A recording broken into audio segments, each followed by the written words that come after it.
അയ്യ വണക്കം.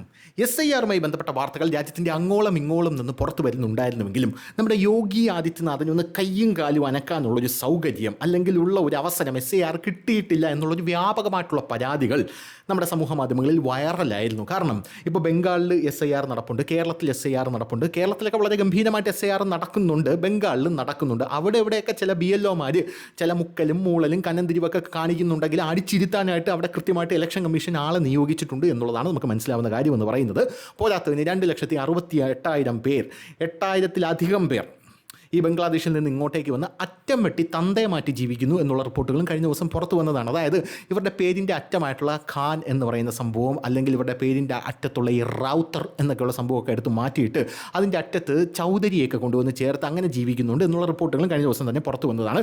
എങ്കിലും യോഗി ആദിത്യനാഥിൻ്റെ ഉണ്ടായിരിക്കുന്നത് എന്നുള്ളൊരു ചോദ്യം സമൂഹ മാധ്യമങ്ങളിൽ വൈറലായി ഉയർന്നുകൊണ്ടിരിക്കുന്നതാണ്. കാരണം നമ്മുടെ രാജ്യത്ത് ഏറ്റവും കൂടുതൽ ആൾക്കാരുള്ള സംസ്ഥാനമാണ് ഉത്തർപ്രദേശ് എന്ന് പറയുന്നത്. അവിടെ ബംഗ്ലാദേശികളുടെ ശല്യം എന്ന് പറഞ്ഞാൽ അതിഭീകരമാണെന്ന് ഇടയ്ക്കിടയ്ക്ക് നമ്മളെല്ലാ റിപ്പോർട്ടുകളിലൂടെ വായിക്കുന്നതാണ്. അപ്പോൾ ഈ ഒരു സാഹചര്യത്തിൽ യോഗി ആദിത്യനാഥ് ഇതും കണ്ടുകൊണ്ട് യോഗി ആദിത്യനാഥിന് വെറുതെ ഇരിക്കാൻ സാധിക്കില്ല എന്ന് നമുക്ക് എല്ലാവർക്കും അറിയാം. പോരാത്തതിന് ഈ ബംഗ്ലാദേശികളെല്ലാം തക്കം കിട്ടാനോട്ട് ചാടി പോകുന്നുണ്ട്. തക്കം കിട്ടിയ ബംഗ്ലാദേശിലോട്ട് ചാടി പോകുന്നുണ്ട്.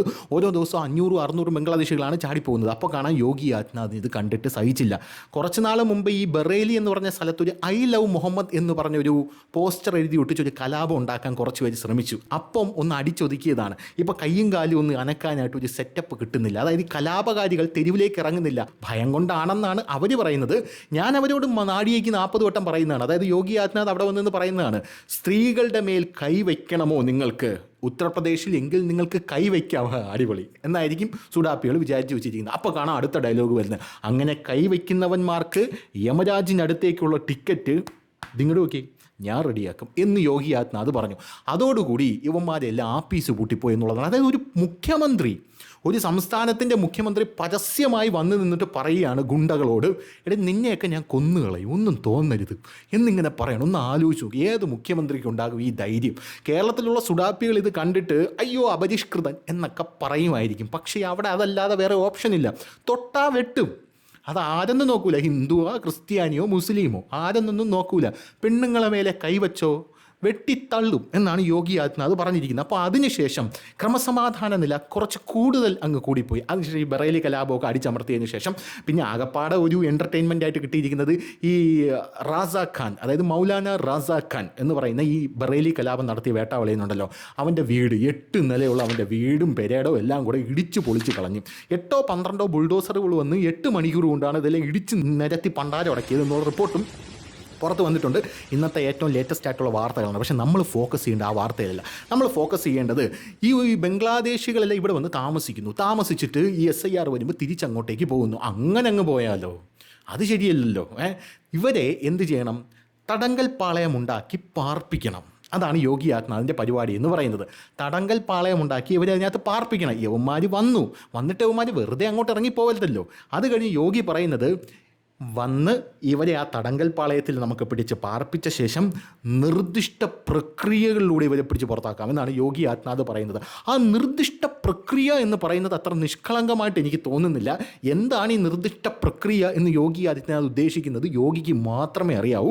എന്തായാലും ഇപ്പോൾ വരുന്ന റിപ്പോർട്ടുകൾ അനുസരിച്ച് ഈ കടന്നുകയറ്റത്തിനെതിരെ അടിയന്തരവും കർശനവുമായിട്ടുള്ള നടപടി സ്വീകരിക്കാനാണ് യോഗി ആദിത്യനാഥ് എല്ലാ ജില്ലാ ഉദ്യോഗസ്ഥർക്കും വ്യക്തമായിട്ടുള്ള ഉത്തരവ് നൽകിയിരിക്കുന്നത്.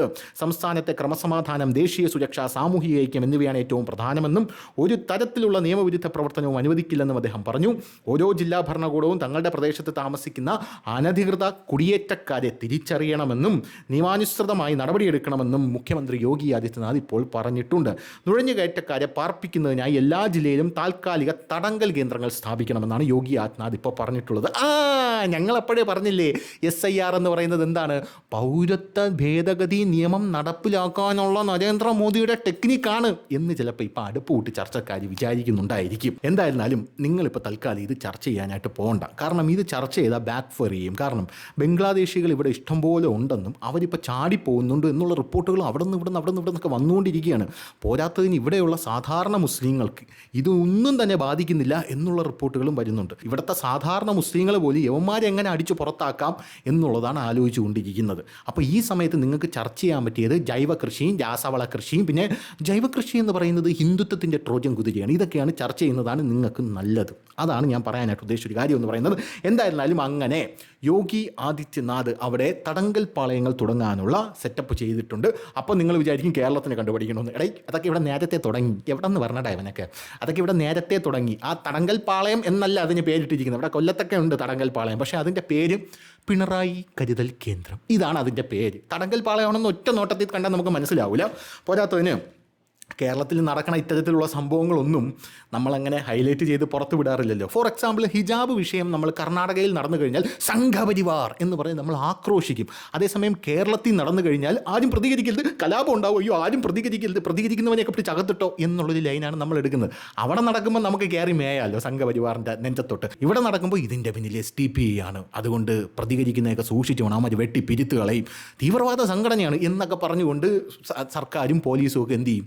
വലിയ രീതിയിലുള്ള ജാഗ്രതാ നിർദ്ദേശങ്ങൾ പുറപ്പെടുവിക്കുക. ആരെങ്കിലും ഒരു പോസ്റ്റ് ഇട്ട് കഴിഞ്ഞാൽ അവനെ പിടിച്ചകത്തിടും എന്നൊക്കെ പറഞ്ഞുകൊണ്ട് അത് സിറ്റുവേഷനെ ഒന്ന് ലഘൂകരിക്കാനുള്ള സെറ്റപ്പാണ് ഇവർ ചെയ്തുകൊണ്ടിരിക്കുന്നത്. പക്ഷേ അപ്പുറത്ത് നടന്നു കഴിഞ്ഞാൽ സംഭവം അങ്ങനെയല്ല.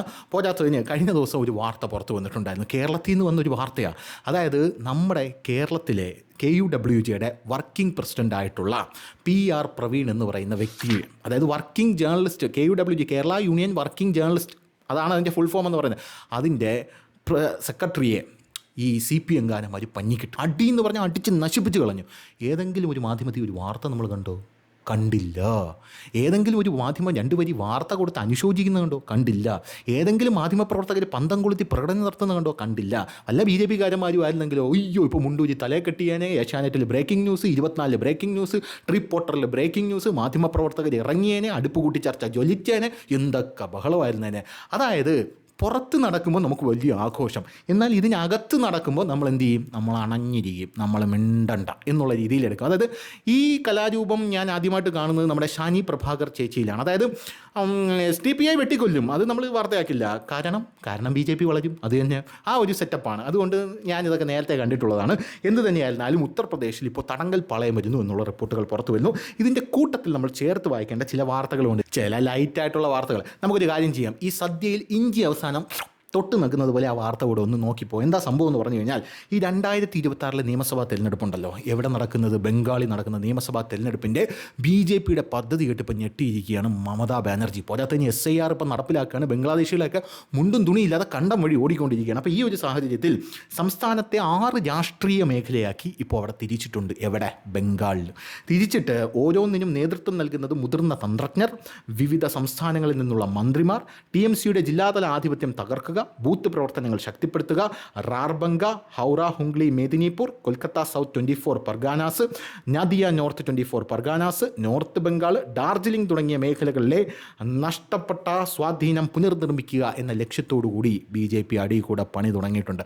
മമതാ ബാനർജി അവിടെ SIR നോക്കി വായും പൊളന്നിരിക്കുമ്പോഴാണ് BJP ഇവിടെ 6 പ്രദേശങ്ങളായിട്ടൊക്കെ തിരിച്ച് കത്തിരാവിക്കൊണ്ടിരിക്കുന്നത്.